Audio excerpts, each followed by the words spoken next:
How to transfer Pi from Binance to MetaMask on PC. Now, officially, the Pi token is not listed on Binance, but in the future, it may be listed. But I will show you, if it's listed, how to transfer it from your Binance account to MetaMask on PC. So, first of all, I will use the example of USDT. Now, the all tokens have the same method to transfer it from your platform to another wallet. So, let's get started. Now, head over to your wallet and click on Spot. And now, click on Withdraw.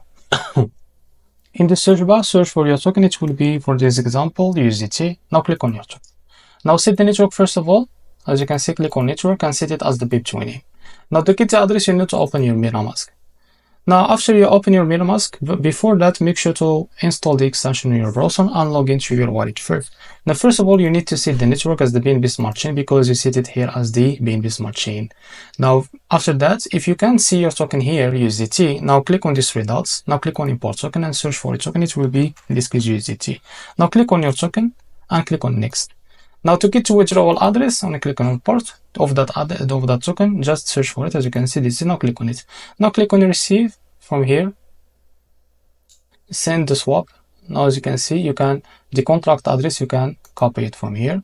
Now after that, go back to your Binance and paste it in the search box. As you can see, you can type how much you want to transfer, and after that click on withdraw. In a few minutes or a few hours, you will be able to receive your token on your MetaMask wallet. So this is how to transfer Pi from Binance to MetaMask wallet, on PC. If you found this very helpful, please like and subscribe. See you next video.